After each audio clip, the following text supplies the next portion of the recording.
Mr. Stink, a book by David Walliams and read by Mr. Green. This episode, and every subsequent episode of Mr. Stink, is dedicated to Class 6. Chapter 3. The Wanderer. Mr. Stink ate the sausages in an unexpectedly elegant manner. First, he took out a little linen napkin and tucked it under his chin. Next, he took out an antique silver knife and fork out of his breast pocket. Finally, he produced a dirty gold-rimmed china plate, which he gave to the Duchess to lick clean before he set down the sausages neatly upon it. Chloe stared at his cutlery and plate. This seemed like another clue to his past.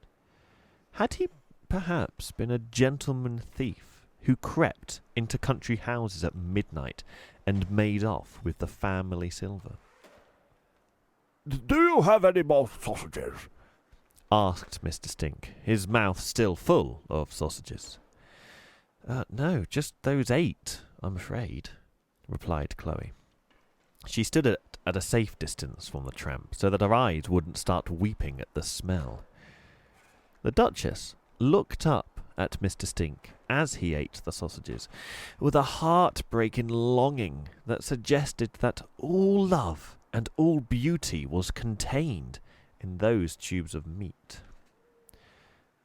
"There you go, Duchess," said Mr. Stink, slowly lowering half a sausage into his dog's mouth. The Duchess was so hungry she didn't even chew. Instead, she swallowed in half a millisecond before returning to her expression of sausage longing. Had any man or beast ever eaten a sausage so quickly? Chloe was half expecting a gentleman in a blazer and slacks with a clipboard and a stopwatch to appear and declare that the little black dog had set a new sausage-eating international world record. "So, young Chloe, is everything fine at home?" asked Mr. Stink as he let the Duchess lick his fingers clean of any remnants of sausage juice. "I'm sorry?" replied a befuddled Chloe. "I asked if everything was fine at home. If things were tickety-boo, I'm sure you would not be spending your Sunday talking to an old vagabond like me." "Vagabond?" I don't like the word tramp. It makes you think of someone who smells." Chloe tried to conceal her surprise, and even the Duchess looked puzzled, and she didn't speak English, only dog. "I prefer vagabond or wanderer," continued Mr. Stink. The way he put it, thought Chloe, it sounded almost poetic, especially wanderer. She'd love to be a wanderer. She would wander all around the world if she could, and not stay in this boring little town where nothing happened that hadn't happened the day before. "There's nothing wrong at home. Everything is fine," said Chloe adamantly. "Are you sure?" inquired Mr. Stink, with the wisdom that some people have that cuts right through you like a knife through butter. Things were, in fact, not at all fine at home for Chloe. She was often ignored. Her mother dotted on Annabel, probably because her youngest daughter was like a miniature version of her. Every inch of every wall in the house was covered with celebrations of Annabel's infinite achievements. Photographs of her standing smugly on winners' podiums, certificates bearing her name emblazoned in metallic gold, trophies and statuettes and medals engraved with "Winner," "First Place," or "Little Creep." Oh, okay, I made up that last one. The more Annabel achieved, the more Chloe felt like a failure. Her parents spent most of their lives providing a chauffeur service for Annabel's out-of-school activities.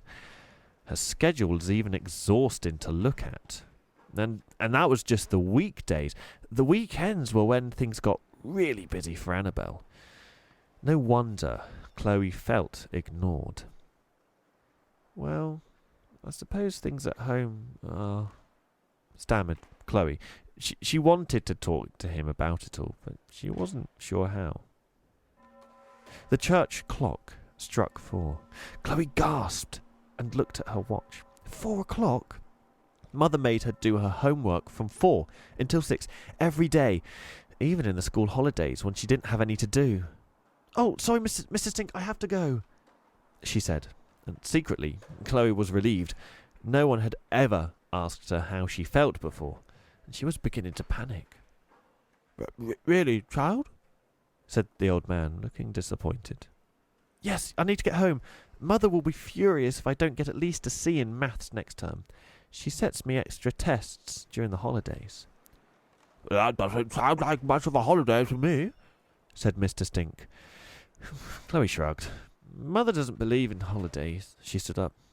"I hope you liked the sausages," she said. "They were scrumptious," said Mr. Stink. "Thank you. Unimaginable kindness."